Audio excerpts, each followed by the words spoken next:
basis of our plan is to have the Federal Reserve back in the business of looking at monetary policy and not doing more of these bailouts. The Democrats are pushing a plan now that would actually have kind of a revolving door on this thing, where you have perpetual bailouts. We're saying no more bailouts. Get the government out of that business of picking winners and losers, and let's instead get back to the issue of not creating inflation in the first place. One of the things people forget is that when the Fed wasn't being mindful of this, when the central banks were setting interest rates at such a low period of time for so many years, they were actually creating a boom in the housing market. There was something else the government was doing to help create that. We were taking government-sponsored enterprises like Fannie Mae and Freddie Mac, and we were allowing them to arbitrage and over-leverage 100 to 1. Now, that was something Congress did. At the same time, we told them, in your portfolio, we want half of that portfolio to be subprime loans and Alt-A loans. Again, who would have bought up those bad subprime loans, except for the fact you had this arbitrage going on by Fannie and Freddie? So what we've seen through the government involvement into the economy is that it helped create that boom in the housing in the housing side, where 1 out of every 3 loans were people flipping homes, taking advantage of the fact that the government was extending this credit. And then second, we see now today these bailouts, which I voted against. And so our legislation says no more bailouts. I think that's a very important position to have right now.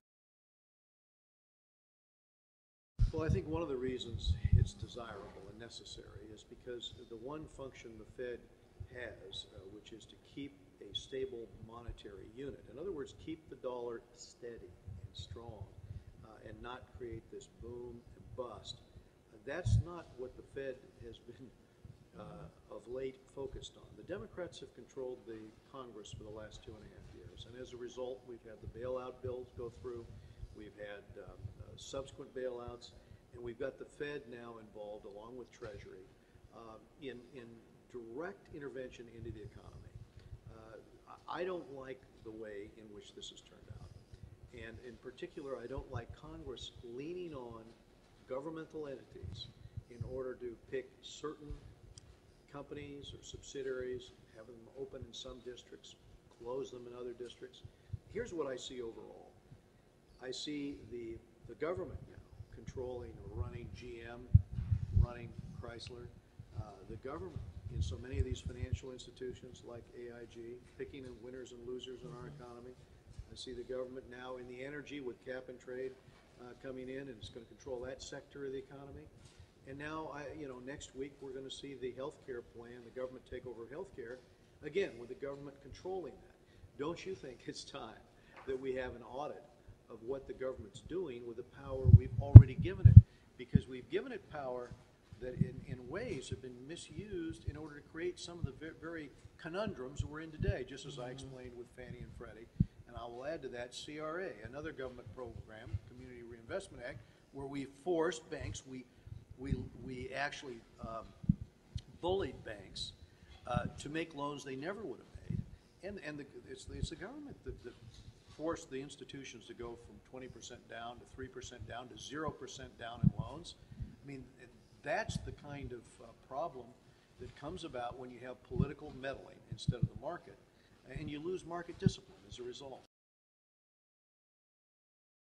The bad precedent started in the first stimulus package, I don't doubt will lead to another concept here for another stimulus bill. Here's what's happened. I mean, unemployment's continued to go up. I think a lot of confidence has been lost. So investment that might otherwise come into our economy, my worry, is having investors leave the U.S. and invest in Europe or elsewhere around the world because they get cold feet about the fact that decisions are increasingly being made on a political basis rather than on an economic one.